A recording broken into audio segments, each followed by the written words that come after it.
Yo vengo a hablarles en el marco, digamos, de los espacios nuevos y los nuevos contenidos en la web, de dos proyectos específicos que tenemos en la universidad y a contarles un poco por qué llegamos ahí. Arrancamos como por una inquietud más allá de la utopía tecnológica en la que vivimos. De alguna manera tenemos un montón de plataformas, de aparatos, de posibilidades, y todo el tiempo estamos hablando de qué estamos haciendo con ellos. Desde las políticas públicas, de regalar tabletas, etcétera, como preguntarnos realmente qué tan digital vivimos. Y si el debate realmente es por los aparatos que disponemos y por las redes, o si es un poco más una cuestión de ciudadanías digitales, de la formación de nuevos espacios que permiten realmente nuevas relaciones y nuevos contenidos. ¿Sí? No es solo que hay una nueva ventana que abre la tecnología, sino la manera en cómo nos apropiamos de este tipo de herramientas disponibles. O sea, si bien como hablar de las nuevas tecnologías era interesante, en la universidad pensábamos en qué es lo que realmente está pasando detrás con el uso de ellas. Si es una cuestión más de conversación, si lo digital no es tan tecnológico, sino es una nueva manera de estar juntos, tiene que ver con la intimidad un montón, con lo que hacemos en términos de compras y de todas las compras online, y finalmente una nueva manera de estar juntos, y creo que con la presentación de Felipe todo esto está allí como representado, una nueva manera de estar juntos que puede ser a distancia, pero con la realidad aumentada, etc. Y por supuesto el tema de las redes. Las redes entendidas como comunidades y finalmente como el surgimiento de unos nuevos ciudadanos que son tecnociudadanos o e-ciudadanos. ¿Y qué pasa a nivel nacional? Por un lado nos inquietaba entender un poquito qué pasa con la brecha digital, ¿sí? Si bien somos un país que camina como todos los del mundo, porque no hay ningún país que vaya en retroceso a estar cada año menos conectados, así es obvio que todos los años estamos más conectados y vamos a estar cada vez más conectados. ¿Qué pasa en países como el nuestro, que cuando llegan al momento de los medios digitales tienen un nivel de desigualdad muy alto, que tal vez lo tecnológico lo acentúa? O sea, si bien antes había una brecha muy grande entre unos y otros, hoy en el lado de la tecnología pues eso mismo se replica, y los que estamos muy conectados aquí en Bogotá, pues ahora nos distancia un montón aquellos que están en Guainía, cuya conectividad a internet es cero, y tienen muchas menos posibilidades de acceder al mundo al que yo puedo acceder desde mi lugar de residencia. Entonces nos preguntamos qué pasa con ellos que no pueden acceder, qué pasa con nosotros, y hoy cómo nos diferenciamos. Empezamos a observar un poco el tema de las mutaciones de los hábitos de consumo, cómo nosotros hoy se haga como un proceso primero de entrar a internet, luego de tener todas esas posibilidades en el bolsillo de un móvil, ¿no? Y cómo se crean nuevos espacios digitales y con ellos nuevos ligamentos entre las personas que tienen acceso. ¿Me estoy mirando ahí? Por eso creamos este proyecto que yo lidero desde hace 2 años, que es Mapa de Medios en Colombia, que se los voy a presentar ahorita brevemente, pero primero un proyecto específico de este año que duró desde enero hasta octubre, que fue pensar cómo pasa el país entonces por estas redes. Si el tema de las redes está en boca de todos, si tenemos además, somos uno de los países más conectados a las redes sociales a nivel mundial, ¿qué país pasa por ahí? ¿Qué nación pasa por las redes? ¿Cómo se ve reflejada? Si bien hay muchas discusiones que hemos tenido un poco de esa televisión del siglo XX, de pensar si la televisión, cómo nos representa la televisión, si eran las telenovelas, si eran los noticieros, y por qué dispositivos que está pasando, la diversidad cultural del país, y en eso digamos que desde la academia, Jesús Martín Barbero ha hecho unos análisis muy interesantes de entender cómo nos vimos nosotros en el siglo XX en la televisión. ¿Cómo nos preparó no nos preparó las telenovelas para la Constitución?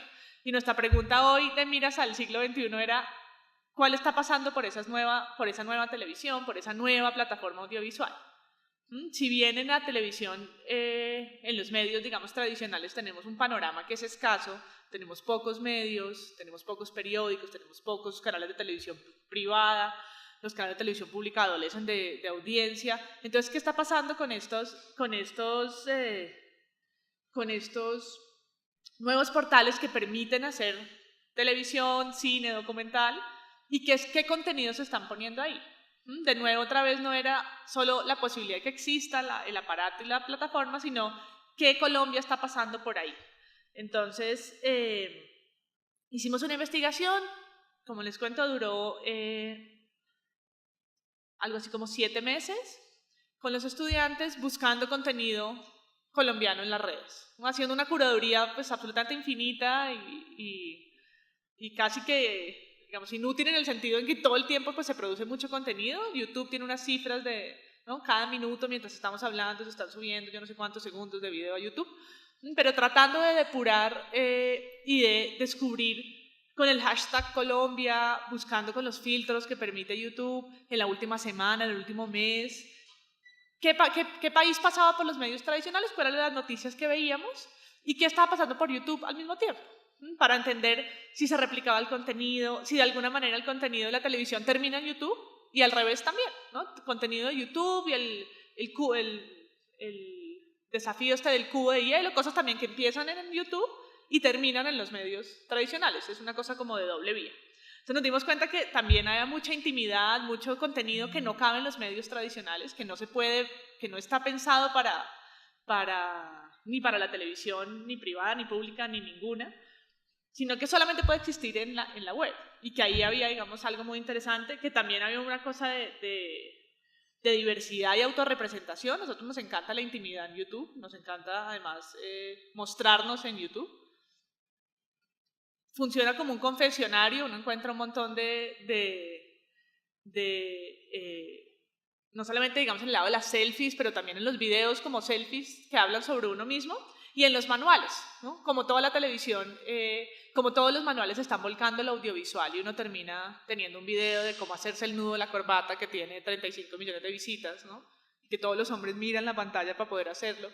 Y se convierte en un contenido que es muy viral, que puede no ser del todo interesante o trascendente, pero que es útil y que a la gente cada vez va a estos lugares a buscar eso. Algo que le hable sobre sí mismo, que le resuelva problemas cotidianos y que se aleja del contenido que no puede encontrar en la televisión. Entonces, aquí tengo 2 ejemplos corticos de cosas que encontrábamos como un contenido que solo puede existir en YouTube y que además empieza a saltar a la televisión. Ahí está. Ay, un segundo, que no se me olvidó poner esto. Perdón. Ay, y se activó la señora. Ay, todo mal. Perdón.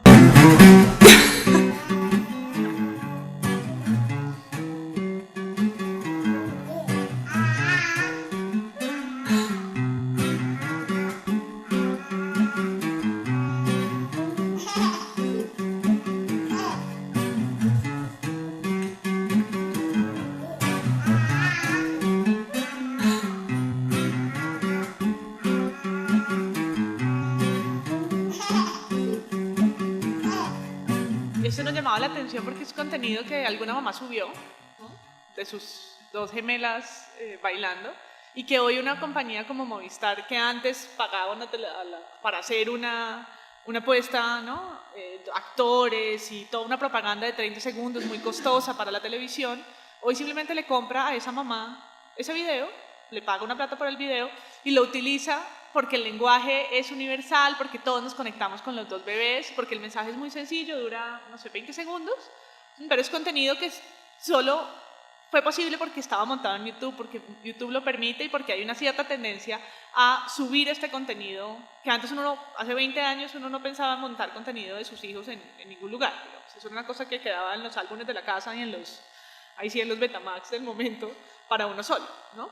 Y este es igual, esto es una propaganda de Movistar. Esta propaganda ha pasado tanto por las redes como por otros dispositivos, y esta es de Alquería.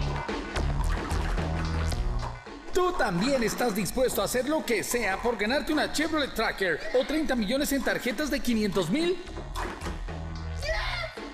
Con Alquería 0% grasa ganar es muy fácil. Ingresa a alquería0.com.co y con 3 empaques puedes empezar a participar. Hay un ganador todos los días. Con Alquería 0% grasa te sientes 100% mejor. Esto es una serie, además de Alquería, muy grande, con puros contenidos de YouTube, contenidos, videos muy cortos, digamos, yo digo de nadie, pero no es de nadie famoso, ni pensados para Alquería, por supuesto, sino que es otro lenguaje que se mezcla, en este caso, pues, con el de la publicidad, pero que nos mostraba como unos contenidos que pues, empezaban a verse en el país y replicados en todo el mundo. Por supuesto, este video es gringo, el otro también, pero que estamos empezando a consumir otro lenguaje, ¿no? Otra manera de hacer las cosas que estaba pasando por YouTube. Entonces, antes de ir a esto, entonces, esa investigación la hicimos para un proyecto que presentamos en el Museo Nacional, tratando de meter el tema de lo digital al museo. Si el Museo Nacional había hecho, digamos, una serie de encuentros en el que le daban una relevancia a las telenovelas como relatos de nación, al cine, al fútbol, queríamos además entonces pensar en lo digital y la nación. Cómo lo digital permite también ahí analizar unos relatos de nación, unos relatos de identidad, de cultura, de diversidad. Y por eso reunimos muchos videos como estos que les mostré y muchos otros que tienen que ver con la coyuntura pues, del año, el fútbol, el mundial, la realidad política, pero que la gente se apropia de ellos, ¿sí? La cantidad de videos que hay sobre el debate de paramilitarismo en el Congreso, ¿sí? Todos los nuevos lenguajes, incluido el de sordomudos que va en la esquinita, ¿no? Todas las cosas que empiezan a pasar, para no sacar conclusiones, digamos, muy fuertes sobre esto, porque es un mundo muy dinámico en el que uno no puede llegar a un punto y decir, ahora no estamos en un momento de transición, esto es apenas el inicio, y no podemos entonces concluir que ahora la publicidad se va a acabar y las propagandas ahora no las va a hacer blanquitas, sino puros videos virales, sino que son tendencias, son nuevos lenguajes, sobre todo ver cómo ha crecido y cómo crece la paleta de posibilidades gracias al mundo digital, y pues con miras a replicar esto el próximo año y seguir, digamos, observando y trazando como un panorama de la nación que pasa por las redes, ampliarlo un poco más no solo a YouTube, sino también a las redes sociales como Facebook, como Twitter, para descubrir qué pasa ahí, como cuál es el pulso colombiano en contenido que pasa por las redes. Y el segundo proyecto, volvieron a ponerse los chicos, perdón. El segundo proyecto es el Mapa de Medios en Colombia. Es un proyecto sobre periodismo de datos y visualización, que es otro lenguaje. Digamos que surge de un poco de esta pregunta, como a quién le importan los medios.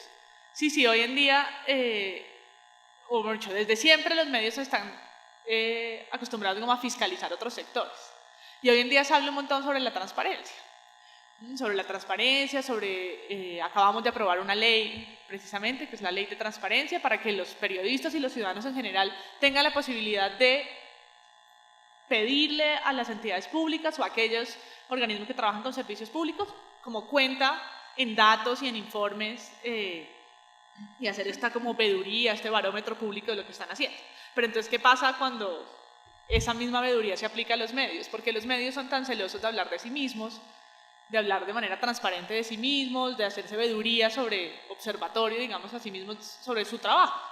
Sí, un poco a todos nos importan los medios en cuanto los consumimos todavía, a pesar de otras posibilidades de información en Internet, pues seguimos igual teniendo una tendencia a creerle a ciertos medios y que no van a desaparecer todavía y se van a seguir imprimiendo periódicos, digamos, de eso estamos convencidos, pero preguntarse qué pasa con las cifras de los medios, qué pasa con el sector de los medios en este momento de transición digital, en este momento de utopía tecnológica, qué está pasando con los medios, cómo se comportan ellos en el nuevo campo, digamos, de información infinita, y cómo se comportan además ahora las audiencias frente a esos medios, ¿no? Si se la pasan viendo en YouTube videos de cómo hacer las cosas y de niños bonitos, o si siguen pegados a la televisión, que es nuestro gran tótem y nuestro gran disfrute de entretenimiento, la televisión colombiana en las noches, o ya no leen revistas, siguen escuchando la radio en la mañana porque es opinión, pero ha perdido espacios en ciertos jóvenes, digamos, preguntarnos un poco por esas tendencias de consumo de esos nuevos espacios y de esos nuevos lenguajes. Entonces, creamos un proyecto de datos abiertos, de reunir los datos que estaban muy dispersos, datos muy dispersos de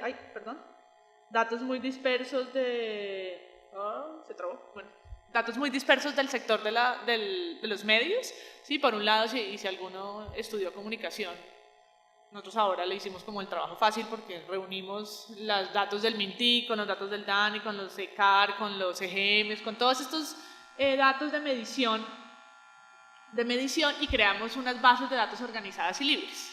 Si mucha de esta información primero es secreta, ¿no? El EGM es como esta cosa que todo el mundo esconde y persigue porque es del mundo un poco comercial y es como los medios venden su pauta a las grandes empresas. Ay, esto tiene vida propia, ya. Organizamos las bases de datos, tratamos de volver libres en este, digamos, nuevo mundo de la cultura abierta, de volver libres esas bases de datos y que la gente las pueda descargar y trabajar con ellas. Uno en este lado, digamos, adolece de encontrarse con PDFs, con datos que uno no puede manejar. Entonces quisimos primero organizar todos los datos del sector de la comunicación, datos de rating, de penetración, de cuánta gente en Colombia tiene un computador en su casa. ¿Cuánta gente tiene un computador en su casa en Colombia, en Bogotá, y cuánta gente la tiene en los departamentos más alejados? ¿Cuánta gente está conectada a internet y por dónde? ¿Cuánta gente todavía ve ciertos programas de televisión? ¿Cómo se ha movido el rating en los últimos años? En fin. Entonces organizamos las bases de datos, pero finalmente eso es un insumo, esto no es una historia y a nosotros nos interesaba además crear historias y hacer periodismo. Y digamos que dar datos y ofrecer datos sueltos no es del todo contar una historia. Entonces nos fuimos por el lado de la visualización, que es el tema. No sé por qué no funciona, tenemos que volver a nuestra Betty la Fea, que estaba por ahí. Y es como mi computador, creo que va a empezar a moverse en un momento solo, por eso no quiero despicharle más. Ahí está, no sabía qué iba a pasar. Entonces empezamos a contar historias con esos datos y fue a hacer estas infografías o historias visuales, narrativas visuales. Yo lidero un grupo de estudiantes de la maestría que me acompañan, digamos, a crear los guiones y a hacer este tipo de historias para entender qué podemos contar y por qué ofrecer esta información es importante. Digamos que el primer reto fue sintonizar un poco como la agenda en que hablar de los medios es importante, porque hablar sobre los medios es hablar sobre transparencia, hablar sobre los medios es hablar sobre información y tal vez digamos, a más información, más libertad, más democracia, que finalmente esto es un tema que nos importa a todos. Y que puede que nadie le trasnoche mucho saber si Claro o Movistar tiene más usuarios o por qué no hemos licitado un tercer canal, pero al final todos esos temas, digamos, están en la esfera pública y nos importan en la medida que también nos muestran cómo estamos, cómo nos comportamos, cómo somos en la red. Ahí nos vemos reflejados nuestras tendencias hoy en día, que también tiene como una mirada de país. Entonces empezamos a construir mapas de calor, como el que está ahí, a entender la penetración de internet, por eso les hablaba de Guainía, ¿no? Entender que, digamos, esa esquina de Colombia tiene menos del 1% de penetración, o sea, hay nadie de internet. Entender que en el Amazonas tienen una conectividad que es muy pobre y es muy poca. Entonces cuando uno ve que el ministro está regalándole tabletas a los niños de Leticia, ¿no? Preguntarse uno, ¿qué van a hacer con ellas? Si no hay internet. Sí, sería maravilloso que ellos grabaran, hicieran documentales, pero la política en Leticia se llama computadores para arrumar, porque pues la banda ancha no ha llegado. Entonces, sí, entender un poco cómo se movía, pero nos hacía falta ver esto de manera visual. Cuando uno ve los datos también son muy fríos, sí, cuando uno ve una lista de departamentos de Colombia con unas cifras de penetración en porcentaje, pues como que ronca el aburrimiento. En cambio, cuando eso se convierte en unas imágenes, pues logran de pronto atrapar más a la gente en este tema.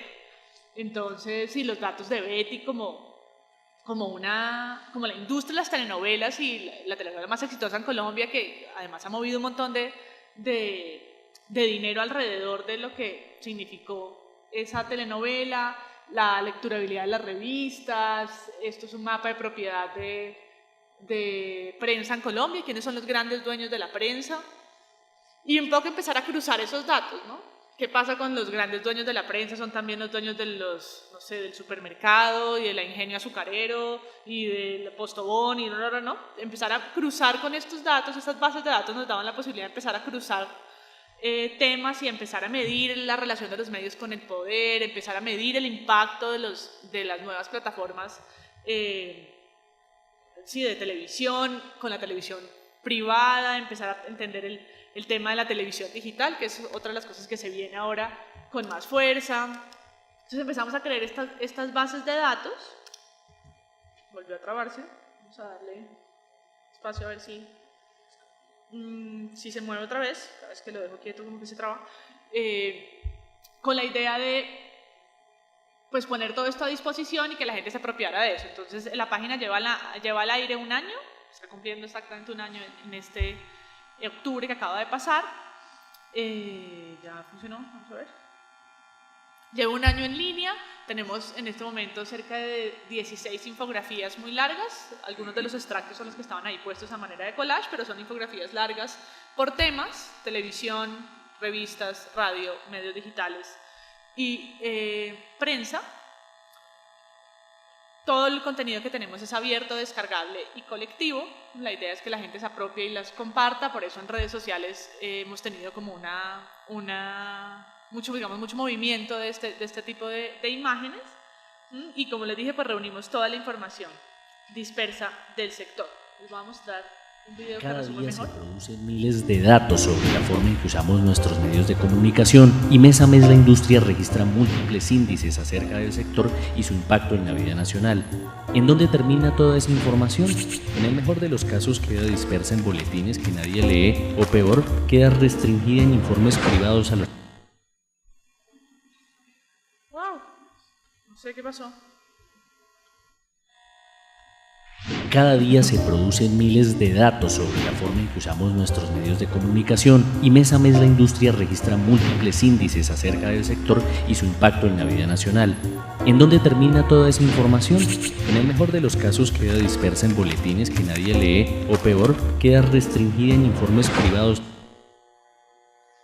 Algo pasa, no sé qué.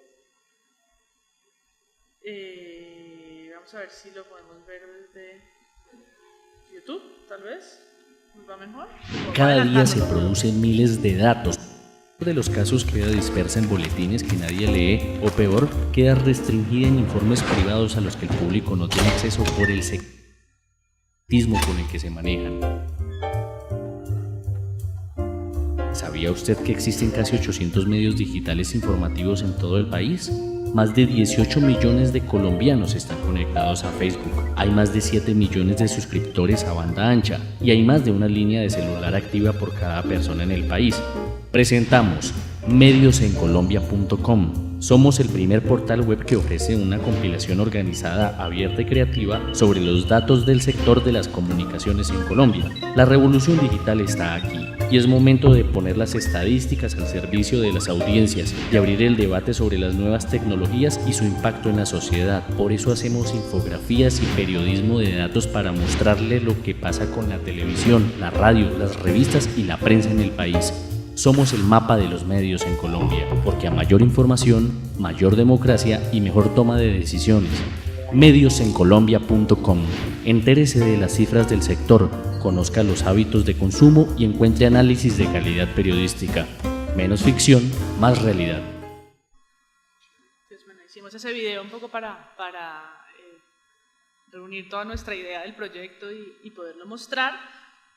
Y finalmente, pues eso es como el pensamiento del portal: menos ficción, más realidad. De alguna manera también hay una ficción mediática alrededor de muchos temas de tecnología. Entonces, hacemos curaduría de temas que salen en la prensa, no sé, la televisión digital. Hay propagandas de Claro, por ejemplo, que hablan sobre la televisión digital. Bueno, la televisión digital no es la televisión de Claro, eso es televisión paga. La televisión digital es un proyecto, ¿no? La ficción nos dice que la televisión digital es la de Claro y la de los planes que vende UNE, pero la televisión digital es un servicio público gratuito que ya empezó a ofrecer el Estado y que no incluye a ningún operador.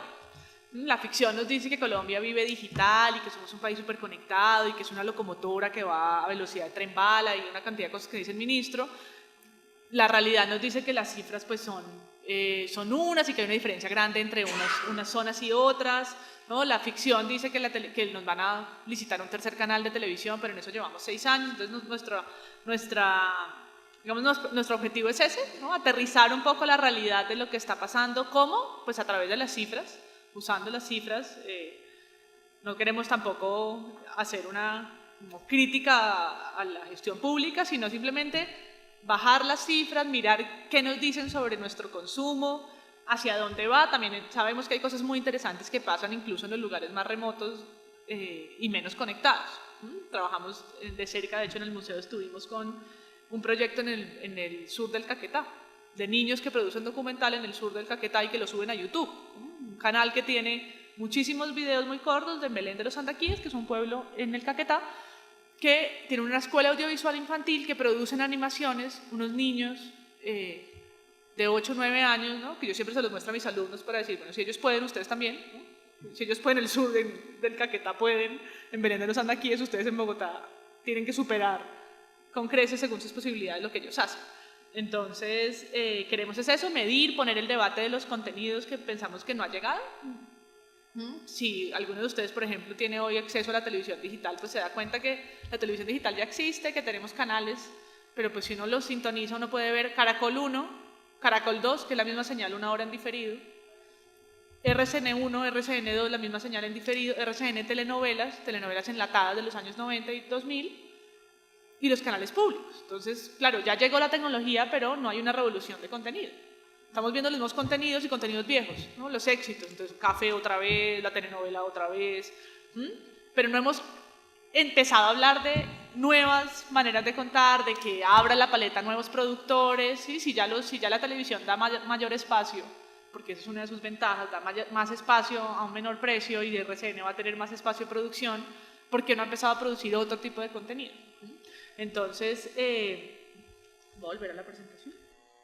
Pues, como les decía, como aterrizar la agenda de los medios, ponerla en las manos de todo el mundo, hablar sobre nuestro consumo y nuestros hábitos de comunicación, mirar cómo se han transformado en el tiempo. Digamos, este año se cumplen 20 años de Internet en Colombia, los 60 de la televisión y 20 de Internet. Internet llegó a Colombia en el año 94, entonces nos parece que es como una coyuntura que nos permite ya analizar en 20 años de Internet.